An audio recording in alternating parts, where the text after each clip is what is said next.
Hello friends, welcome to Nagoo's kitchen. நம்ம இன்றைக்கி இந்த தர்பூசணியை வச்சு ஒரு ஸ்வீட் செய்ய போகிறோம். அது எப்படி செய்கிறதுன்னு இப்போ பார்க்கலாம்.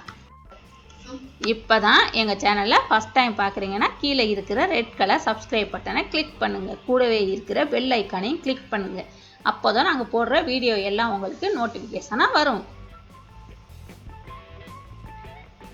இப்போ நான் எடுத்து வச்சுருந்தேன் அந்த தர்பூசணி பழத்தை வந்து தோலை சீவிட்டு நல்லா குட்டி குட்டியாக நறுக்கி இந்த மாதிரி அரைச்சி எடுத்துக்கிட்டு மிக்ஸி ஜாரில் போட்டு அதை வடிகட்டி எடுத்துக்கோங்க. அது வந்து 1/2 லிட்ரு இருக்குது. அளந்து பார்த்துக்கோங்க வடிகட்டினதுக்கப்புறம் எவ்வளவு இருக்குன்னு. 1/2 லிட்டருக்கு நான் வந்து இன்றைக்கி 1/4 கிலோ ஜீனி எடுத்திருக்கேன். அது வந்து கிட்டத்தட்ட 1 கப்பு. அதே மாதிரி 1/4 கிலோ சோள மாவு எடுத்துக்கணும். அப்புறம் நெய் கொஞ்சம் வேணும். அடுத்து ஏலக்காய் கொஞ்சம் வேணும். ஏலக்காய் வந்து நான் வந்து பவுட்ரு பண்ணி வச்சுருக்கேன். அப்படி இல்லைன்னா நீங்கள் வந்து நச்சுட்டு கூட போட்டுக்கலாம். அந்த தர்பூசணி பழ ஜூஸை வந்து ஃபுல்லாக ஊற்றிடக்கூடாது. பாதி வந்து நம்ம கார்ன்ஃப்ளவர் அந்த சோள மாவு போட்டு கலக்கிக்கணும். பாதி மட்டும்தான் நம்ம வந்து ஃபஸ்ட்டு ஊற்றி காய்ச்சிக்கணும் அடுப்பில் வச்சு. இப்போ எப்படி செய்யலான்னு நான் உங்களுக்கு காமிக்கிறேன். ஒரு சட்டி வச்சுக்கோங்க. இந்த மாதிரி நான்ஸ்டிக் சட்டினாக்கா நம்மளுக்கு வந்து நல்லா ஒட்டிக்காமல் வரும். அப்படி இல்லைன்னா ஒரு அடி கனமான சட்டியாக வச்சுக்கோங்க. நல்லா கனமாக இருந்தால் தான் நல்லாயிருக்கும். இல்லைன்னா சட்டியில் பிடிச்சிக்கும். ஃபஸ்ட்டு வந்து நம்ம அந்த ஜீனியை போட்டுக்கணும். அப்புறம் நம்ம அரைச்சி வச்சுருக்க அந்த தர்பூசணி பழத்தோட ஜூஸ் இருக்குல்ல, அதை வந்து பாதி ஊற்றிக்கங்க. முழுசாக ஊற்றிடாது எல்லாத்தையும். பாதியில் வந்து நம்ம அந்த சோள மாவை கலக்கிக்கணும். பாருங்கள், நான் கொஞ்சம் தான் ஊற்றியிருக்கேன்.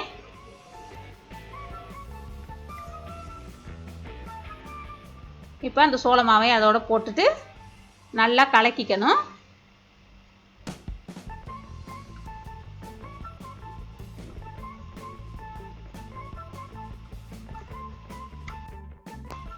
இப்போ நம்ம அடுப்பை பற்ற வச்சிடலாம். பற்ற வச்சுட்டு நல்லா அந்த ஜீனி வந்து அந்த ஜூஸோடு சேர்ந்து கரைஞ்சி வரணும். அந்த அளவுக்கு நல்லா கொதிக்கிற அளவுக்கு நம்ம வந்து கரைச்சிக்கணும். நல்லா கொதித்து வந்ததுக்கப்புறம் தான் நம்ம வந்து கார்ன்ஃப்ளவர் மாவு இது சோள மாவு கலக்கி வச்சுருக்கோம்ல, அதை போடணும். இப்போ பாருங்கள், நல்லா கொதிக்குது. இந்த அளவுக்கு கொதிக்கணும். கொதித்ததுக்கப்புறம் நம்ம கலக்கி வச்சுருக்கோம்ல அந்த சோள மாவையும் அந்த ஜூஸையும், அது ரெண்டையும் நல்லா கட்டி இல்லாமல் கலக்கிக்கிட்டு ஊற்றிடுங்க.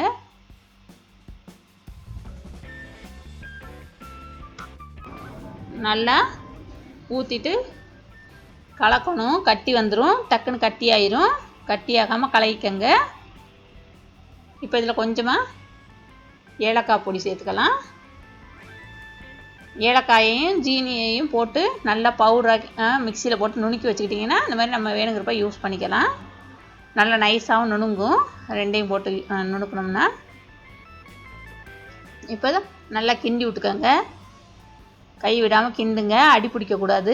இந்த மாதிரி கொஞ்சம் கட்டையாகத்தே வரும். ஆனால் அது வந்து நம்மளுக்கு வந்து இதுவாக தான் இருக்கும். ரொம்ப ஒன்றும் கெட்டியாகாது. இந்த நேரத்தில் நம்ம கொஞ்சமாக நெய் போட்டுக்கணும். ரொம்ப கட்டி விழுகாமல் பார்த்துக்கணும். இது வந்து அந்த வெந்து வந்த கட்டி தான், கட்டி விழுகலை. அதனால் நல்லா கை விடாமல் கலக்கி எடுத்துக்கணும். ஏன்னா அடி பிடிக்காமல் அடுப்பையும் சிம்மில் கொஞ்சம் இதுவாக வச்சுக்கோங்க. இப்போ பாருங்கள், நம்ம எந்த ஒரு கலருமே சேர்க்காமல் நல்லா கலரும் வந்துருச்சு. இன்னும் ஒரு ஸ்பூன் நெய் போட்டிருக்கேன். மொத்தம் 2 ஸ்பூன் தான் நெய் போட்டிருக்கேன். நான் ரொம்ப நெய்யும் தேவையில்லை இதுக்கு. நம்ம வந்து கலர் பொடி சேர்க்கலை, எந்த ஒரு இதுவுமே சேர்க்கலை. அதனால் நம்மளுக்கு ரொம்ப ரொம்ப நல்லா சத்தான அல்வா ரெடி ஆயிரும். இந்த கலரே பாருங்கள், ரொம்ப சூப்பராக இருக்குது. ரொம்ப அல்வா செய்கிறதுனா ரொம்ப கஷ்டம் அப்படி இப்படின்னு நினைப்பாங்க. ஆனால் இது வந்து ரொம்ப ரொம்ப சீக்கிரமாக நம்ம வந்து செஞ்சு முடிச்சிடலாம். 10லேருந்து 15 நிமிஷத்துக்குள்ளார ரெடி ஆயிரும்.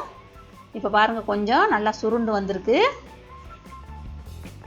இது மாதிரி இன்னும் நல்லா இதுவாக வெந்ததுக்கப்புறம் இன்னும் நல்லா சுருண்டு வரும்.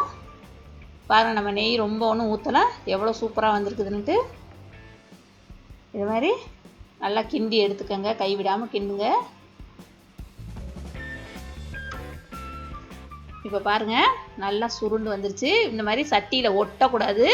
ஒட்டாமல் இப்படி சுற்றி வரணும். இப்படி சுற்றி நல்லா வந்ததுக்கப்புறம் நம்ம வந்து இப்போ அடுப்பை ஆஃப் பண்ணிட வேண்டியதுதான். நல்லா சூப்பரான அல்வா ரெடி ஆயிடுச்சு. நான் இன்றைக்கி அதை கொட்டுறதுக்கு இந்த மாதிரி ஒரு கேக் செய்கிற டின் ஒன்று எடுத்திருக்கேன். அதில் கொஞ்சமாக நெய் தடவிக்கணும். நெய் கொஞ்சமாக போட்டால் போதும். நான் கொஞ்சம் நிறையாவே போட்டுட்டேன். நீங்கள் இன்னும் கொஞ்சம் கம்மியாக போட்டுக்கோங்க. போட்டுட்டு அது நல்லா கை வச்சு அப்படியே சுற்றி தடவி விட்டுக்கோங்க. தடவி விட்டுட்டு அதில் கொஞ்சம் முந்திரி பருப்பு போட்டுக்கிறேங்க. அது வந்து இன்னும் நறுக்கி போட்டிங்கன்னா அதோட நல்லா சேர்ந்த மாதிரி இருக்கும். இது வந்து கட் பண்ணுறப்ப கொஞ்சம் இதுவாகிருச்சு. முந்திரி பருப்பு போட்டுட்டு அந்த நம்ம வச்சுருக்க அந்த அல்வாவை அந்த ட்ரேக்குள்ளார ஊற்றிடணும்.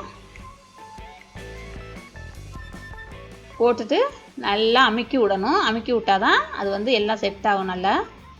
நல்லா அமுக்கி விட்டுக்கோங்க. அந்த மாதிரி கரண்டி இல்லாட்டி ஸ்பேட்சுல கரண்டி வச்சு அமுக்குனிங்கன்னா கீழே வந்து நெய் தடவிக்கங்க. அப்போ தான் ஒட்டாமல் வரும். நல்லா இதுவாக அமுக்கி விட்டுருங்க. இது நல்லா ஃபுல்லாக ஆறணும். ஆறுனதுக்கப்புறம் நம்ம வந்து ஃப்ரிட்ஜில் வச்சு 1 மணி நேரம் வச்சு எடுத்தோன்னா ரொம்ப சூப்பராக செட் ஆயிரும். அதுக்கப்புறமே நம்ம கட் பண்ணி சாப்பிட வேண்டியது தான். இப்போ பாருங்கள், ஃப்ரிட்ஜில் வச்சு எடுத்தாச்சு. ரொம்ப சூப்பராக செட் ஆயிடுச்சு. இதை இப்போ நான் வெட்ட போகிறேன். இந்த மாதிரி ஒரு பிளேட்டை வச்சுட்டு அது குப்பரை போட்டு கவுத்துட்டு திருப்பி விட்டு தட்டுனீங்கன்னா அழகாக விழுந்துடும். ஏன்னா நம்ம நெய் தடவி இருக்கிறதுனால. இது வந்து வெளியில் வச்சு சாப்பிட்றோன்னா ஒரு 2லேருந்து 3 நாள் வரையில் வச்சு சாப்பிட்லாம். ஃப்ரிட்ஜுக்குள்ளே வச்சு சாப்பிட்டா 4-5 நாளைக்கு வச்சு சாப்பிட்லாம். ரொம்ப டேஸ்ட் ரொம்ப நல்லாயிருக்கு. இப்போ இதை கட் பண்ணிடலாம். பாருங்கள், முந்திரி கட் பண்ணாமல் போட்டதுனால பெருசாக இருக்குது. நறுக்கையில் அது வந்து நழுவிட்டு வந்துச்சு. நம்ம வந்து கட் பண்ணி போட்டோம்னா சின்ன பீஸாக போட்டோம்னா ரொம்ப நல்லாயிருக்கும் சாப்பிட்றப்ப, கடிச்சு சாப்பிட்றதுக்கு. இந்த மாதிரி சின்ன பீஸாக போட்டு வச்சிட்டோம்னா குழந்தைங்க விளையாண்டுட்டு வரையில் அப்பப்போ ஒன்று சாப்பிட்டுக்குவாங்க. இப்போ பாருங்கள், சூப்பராக ரெடி ஆயிடுச்சு. நல்ல கலர் பாருங்கள் எவ்வளோ நல்லா இருக்குன்னு. அதே மாதிரி எவ்வளோ சாஃப்டாக இருக்குது. நல்லா அப்படி புசுன்னு இதுவாக வருது.